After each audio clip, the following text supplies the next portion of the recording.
नमस्कार मित्रों, आज हम कपास के बारे में पढ़ेंगे कि हम जानते हैं कि कपास जो है वह एक प्राकृतिक रेशा है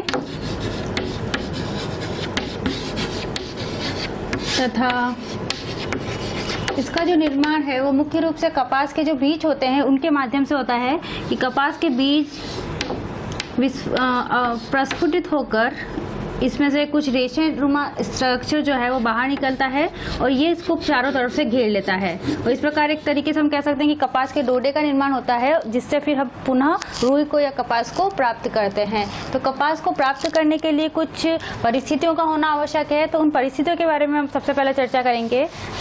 तो कपास को उगाने के लिए मुख्य रूप से जो बारिश जो होनी चाहिए, वार्षिक बारिश जो है वो 100 सेंटीमीटर वाला जो एरिया है, अगर किसी क्षेत्र में लगभग 100 सेंटीमीटर 60 से 100 सेंटीमीटर तक की बारिश होती है, वर्षा होती है, तो वो क्षेत्र कपास को बोने के लिए सूटेबल है, उपयुक्त है। टेम्परेचर जो है वो लगभग 25 डिग्री सेंटीग्रेड तक रहना चाहिए। तापमान, ये वर्षा हो जाएगा 100 डिग्री 100 सेंटीमीटर वर्षा के लिए 25 डिग्री सेंटीग्रेड जो है वो तापमान रहना चाहिए। थोड़ा जो जलवायु है वो गर्म जलवायु में कपास का हम ज़्यादा उगा सकते हैं, तो गर्म जलवायु का होना आवश्यक है। तथा जो मिट्टी है वो काली मिट्टी इसके लिए उपयुक्त रहती है। तो ये कुछ कंडीशंस हैं जिनके द्वारा हम ज़्यादा मात्रा में कपास को उगा सकते हैं। 100 सेंटीमीटर वर्षा का होना उसके लिए उपयुक्त रहता है, 25 डिग्री सेंटीग्रेड तापमान, थोड़ा गर्म जलवायु तथा काली मिट्टी के माध्यम से हम कपास को सही मात्रा में तथा सही स्थिति में इसको उगा सकते हैं। जो भारत में कुछ स्टेट्स हैं, कुछ राज्य ऐसे हैं जहाँ पर कपास का अधिक से अधिक उत्पादन किया जाता है। उनमें मुख्य जो स्टेट्स हैं, मुख्य राज्यों में आ जाएंगे राजस्थान, गुजरात, उत्तर प्रदेश,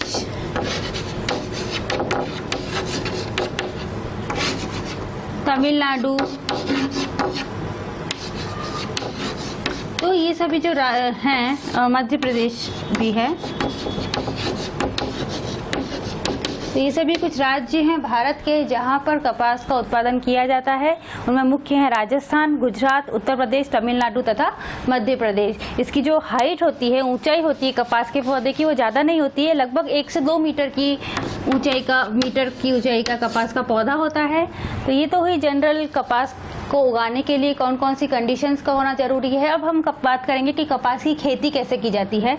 तो कपास की खेती या इसका कल्टीवेशन जो है कपास का, तो अगर हम इसकी खेती या कृषि की बात करें तो कपास की खेती मुख्य रूप से मार्च से नवंबर के बीच में होती है।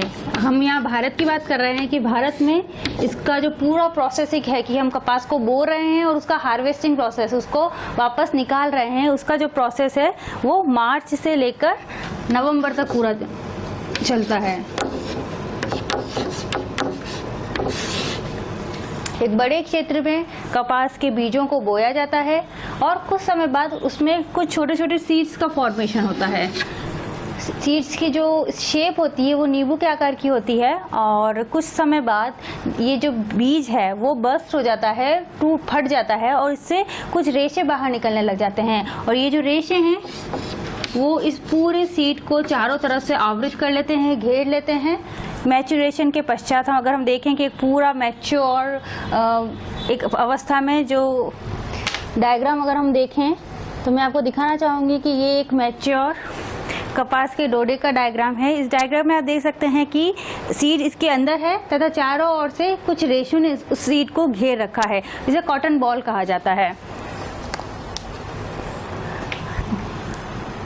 जून और जुलाई के टाइम सनलाइट जब बहुत ज़्यादा होती है, गर्मी बहुत तीव्र होती है, उस अवस्था में ये जो रेशे हैं वो पूरे ड्राई हो जाते हैं, सूख जाते हैं। तथा नवंबर के टाइम में इनका हार्वेस्टिंग प्रोसेस होता है। इनको सारा हाथ के द्वारा या कुछ मशीनों के माध्यम से इसकी निकाल लिया जाता है।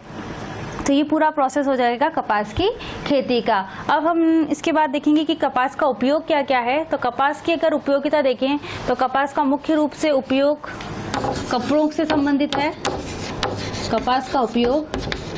पहला तो डिफरेंट काइंड के फैब्रिक्स बनाने में, क्लोथ मटेरियल बनाने में कपास का उपयोग किया जाता है, तो कपड़ों के मटेरियल से रिलेटेड हो जाएगा।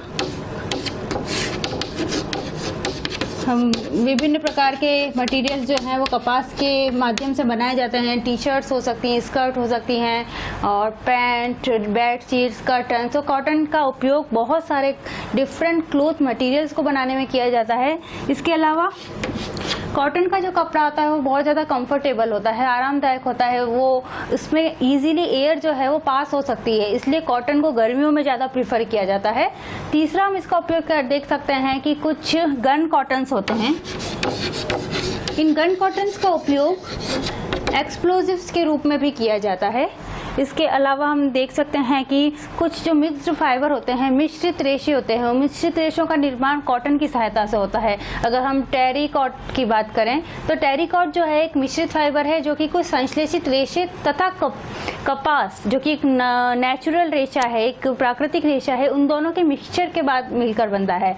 तो उसमें टेरिलीन हो जाएगा जो कि एक संश्लेषित रेशा है, और कपास जो कि एक प्राकृतिक रेशा है। इन दोनों को मिलाकर एक संश्लेषित रेशे का निर्माण हुआ है। इसके अलावा और पूजा में जब हम दिए के लिए बाती का उपयोग करते हैं उसमें भी हम कपास या रुई का उपयोग करते हैं। अगर किसी की कोई घाव हो गया है किसी पर्सन के, तो उसके उपचार के लिए अगर बहुत ब्लड निकल रहा है तो यह ज़्यादा से ज़्यादा पस और ब्लड को अवशोषित करने में भी सहायता प्रदान करता है। तो ये सारे जो उपयोग हो जाएंगे वो कपास के उपयोग हो जाएंगे। अब कपास जो है ये एक फाइबर के रूप में अभी हमें मिला है। हमने देखा है कि भाई फाइनली जब हार्वेस्टिंग का प्रोसेस होता है, हार्वेस्टिंग के प्रोसेस के पश्चात क्या होता है कि कपास का पूरा डोरा निकलता है, उसके अंदर सीड भी इंक्लूड रहता है। तो उसके बाद कुछ प्रोसेसिंग होती है जिसके द्वारा उसका जो बीज है उसको अलग किया जाता है और कपास के रेशों को अलग किया जाता है। तो उसकी कुछ प्रोसेसेस हैं, कुछ प्रक्रियाएं हैं। उन प्रक्रियाओं के माध्यम से एक कपास के रेशे से एक कपास के कपड़े का निर्माण किया जाता है। उसे हम अगली कक्षा में देखेंगे। धन्यवाद।